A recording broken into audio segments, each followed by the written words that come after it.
90.1 Fast FM. Reni masih akan coba menjadi teman terbaik Anda nih, keluarga Fast ya. Sampai nanti jam 10 kita masih berbincang bersama narasumber kami yang luar biasa. Kita masih membahas berkaitan dengan mempersiapkan anak kembali ke sekolah di era new normal nih. Di studio masih hadir ada dosen psikologi Universitas Muhammadiyah Purworejo yang tergabung dalam HIMSI Jawa Tengah. Ada Mbak Wanedia Kusumastuti MPSI. Dari awal tadi kita sudah berbincang berkaitan dengan zona hijau, kuning, merah gitu ya, macam-macam tadi warnanya gitu ya. Dan ini sudah dijelaskan oleh Menteri Pendidikan kita, ada Mas Nadiem yang menjelaskan poin-poinnya tadi sudah dijelaskan sama Mbak Dia. Bahwasanya yang sekarang dipersiapkan untuk anak sekolah di era new normal adalah untuk jenjang SMP, SMA. SMP, SMA untuk tahap awal ya.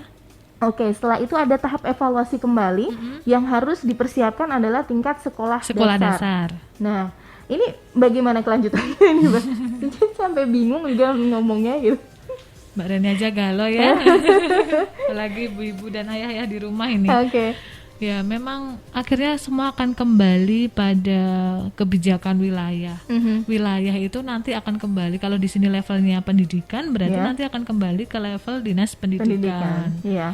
Coba nanti kita bandingkan di Kabupaten Magelang dengan Kota Magelang itu bagaimana kesiapan dari dinas pendidikan dan masing-masing institusi pendidikan untuk nantinya akan tetap berjalan online gitu dengan metode daring atau sudah bisa transformasi ke offline kembali begitu. Otomatis kan ini harus ada pertimbangan-pertimbangan berkaitan dengan protokol kesehatan. Jadi intinya Mas Nadiem itu kemarin menyampaikan dari masing-masing zona yang sudah ada tadi, syarat zona hijau sudah bisa offline, itu juga tetap ada ketentuannya Mbak Reni. Benar. Jadi ketentuannya itu tetap harus memperhatikan protokol kesehatan yang itu arahnya pada keselamatan. Keselamatan siapa? Ya peserta didik dan pendidiknya itu sendiri. Benar. Gitu. Jadi jangan sampai ketika anak-anak sudah mulai masuk sekolah, tapi justru di situ tuh menjadi pusat persebaran dari virus baru tadi. Ya betul. Makanya akhirnya nanti akan kembali ke kebijakannya ke kebijakan wilayah ya, masing-masing dari pemerintah daerah seperti itu. Oke, baik. Dan pastinya juga terkait dengan status-status wilayah ini juga nanti akan koordinasi juga dengan instansi lain ya. Iya betul Mbak Reni. Jadi dinas pendidikan tidak hanya berdiri sendiri kan, tentunya ada komunikasi dengan pihak-pihak terkait di mana akhirnya mereka bisa memutuskan bahwa ini sudah bisa nih aman untuk offline dengan syarat apa gitu. Syarat minimal untuk menjaga protokol kesehatan apa saja yang nanti bisa diedukasi dari guru ke siswa dan nanti siswa bisa tetap melaksanakan ya protokol kesehatan itu selama pendidikan di pembelajaran di sekolah. Dan kemarin ada wacana sepertinya kayaknya kalau mau offline itu nanti jam pembelajarannya di sekolah hanya berapa jam gitu, 4 sampai 5 jam kalau nggak salah. Itu baru wacana ya. Baru wacana. Kembali ke kebijakan masing-masing wilayah. Gitu. Oke, baik. Jadi memang apapun nanti kebijakannya seperti bagaimana begitu ya. Nah, sampai bingung ini beneran ngomongnya. Bagaimanapun kebijakan dari pemerintah nantinya tentu masyarakat kan harus mengikuti ya. Betul. Tapi kita juga harus mempersiapkan. Kita ikut membantu peran dari tenaga medis ya, betul, peraturan atau himbauan pemerintah. Sebagai masyarakat warga negara Indonesia yang bertanggung jawab, kita harus mematuhi semuanya. Kan itu balik lagi ke kita ya Mbak ya. Iya, segala sesuatu keputusan yang nantinya itu keputusan dari pemerintah, kemudian turun ke wilayah, kemudian nanti ke pihak-pihak atau dinas-dinas yang lebih kecil, itu kan tentunya juga nantinya memberikan efek hingga levelnya ke anak dan keluarga gitu. Jadi betul-betul harus diperhatikan ketika memang tadi yang sudah saya sampaikan, walaupun sudah zona hijau Mbak Reni, orang tua tetap punya hak untuk menolak ketika memang secara psikologis orang tua dan anak belum siap untuk mengikuti proses pembelajaran offline kayak gitu. Baik. Dan ini sekaligus juga kita sembari menjawab pertanyaan dan nanti dijawab sama Mbak Dia kaitannya dengan bagaimana kita harus membentuk kecerdasan, ya kan? Betul. Karena kadang ini sebenarnya kita sudah memiliki kecerdasan itu, tapi kayak di-annoying gitu ya. Di-annoying ya. Oke deh, baik. Gitu. Saya seorang ibu yang memang benar-benar agak terlalu berlebihan ya mempersiapkan segala macamnya sampai face shield aja ada beberapa. Itu apakah betul. juga kecemasan yang normal atau lebay? Ya, memang namanya kecemasan, kekhawatiran itu adalah sesuatu respon ya.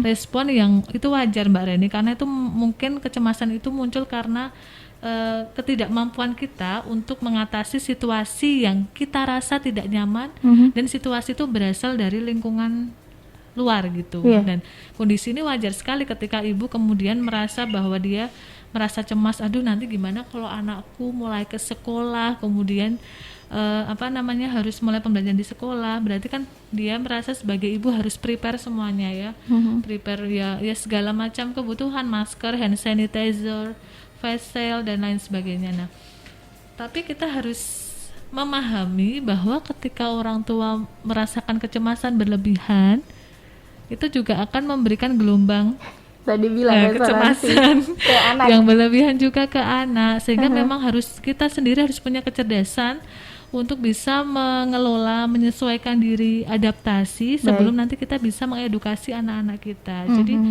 ketika kita yang paling penting ya, yang harus orang tua persiapkan itu yang pertama, melatih anak dan mengedukasi anak untuk mampu beradaptasi dengan lingkungan yang baru ketika dia harus mulai lagi untuk kembali ke fase pembelajaran offline. Benar. Gitu. Yang kedua, kita memastikan bahwa keluarga kita, anak-anak kita sudah kita cukupi nutrisi yang baik, sehingga kita yakin imunitas mereka juga baik juga, seperti itu. Artinya ya memang akhirnya kembali ke orang tua ya.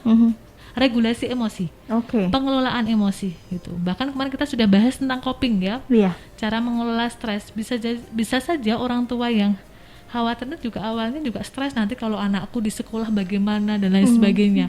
Jadi ketakutan yang belum terjadi, tapi dia overthinking ya dengan kondisi-kondisi kondisi-kondisi yang nantinya akan terjadi. Aduh nanti gimana. Nah, selama kita sudah mempersiapkan itu, berkoordinasi dengan pihak sekolah, pihak sekolah kan juga nggak akan diam aja kan untuk mempersiapkan itu. Nah, pihak sekolah juga mengedukasi orang tua belajar bagaimana tetap menjalankan protokol kesehatan, mengedukasi anak untuk beradaptasi dengan baik, menyesuaikan diri dengan baik. Nah, itu nantinya bisa pelan-pelan bisa mengurangi kecemasan yang dirasakan ibu.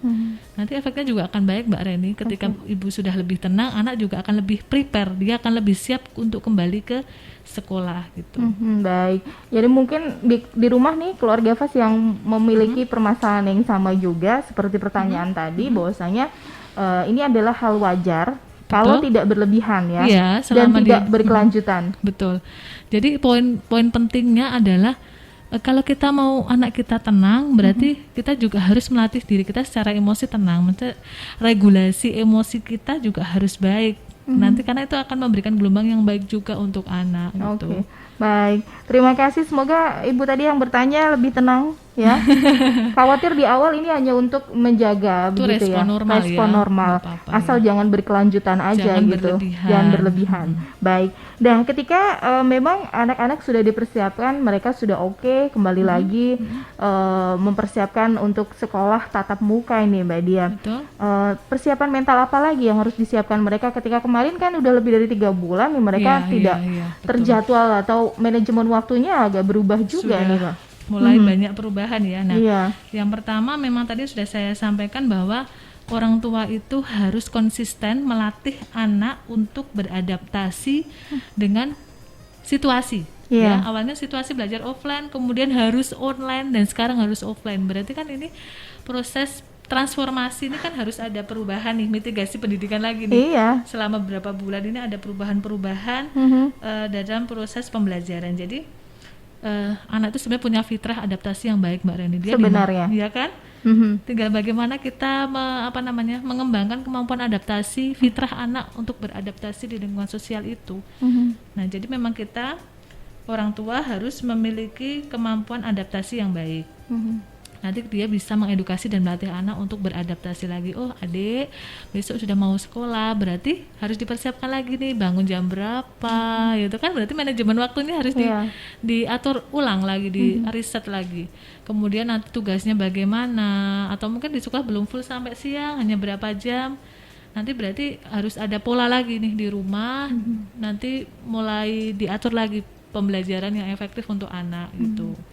Kemudian orang tua juga harus konsisten mengajarkan nilai-nilai dan perilaku yang baik pada anak. Artinya anak juga perlu reinforcement ya, penguatan. Perlu penguatan dan perlu reward juga dari orang tua ketika anak menunjukkan pola-pola perilaku positif. Artinya ketika dia sangat anak-anak sudah mulai pengen sekolah ya, ketemu teman-temannya, nah diberikan penguatan di situ. Nanti ketemu teman-temannya tetap jaga kesehatan ya, tetap jaga diri supaya lebih tenang dalam belajar, kemudian lebih nyaman gitu ya, dan anak-anak juga lebih fokus belajar seperti itu. Jadi diberikan penguatan dan ketika dia mampu mengerjakan tugas, nah mungkin orang tua lupa Mbak Reni, selama 3 bulan online itu mereka mungkin lupa memberikan reward atau penghargaan untuk anak. Jadi maksud saya gini, ya udah kasih tugas sampai anak jenuh, anak bosan dan tidak ada reward di situ. Orang tua mendampingi belajar sambil mungkin marah-marah, cepat digaram kok nggak diseneni gurunya misalnya kayak gitu. Jadi orang tua hanya bisa menuntut tanpa melihat itu, bahwa anak juga mengalami kejenuhan nih, dia butuh situasi baru, dia butuh reward dari orang tuanya, dia butuh penghargaan dari orang tuanya. Nah, besok ini mulai dipersiapkan kembali. Baik. Jadi ini sebagai hadiah juga dari kerja keras anak-anak yang tertib di rumah, ya kan? Benar, sudah berjuang 3 bulan mengerjakan PR, walau juga dibantu oleh orang tua, begitu ya. Betul. Baik. Dan kita break lagi sebentar media, kasih waktu juga untuk informasi yang mau lewat, dan untuk Anda keluarga Fas kita masih nantikan 314330 atau SMS dan juga WhatsApp-nya di 081578709640.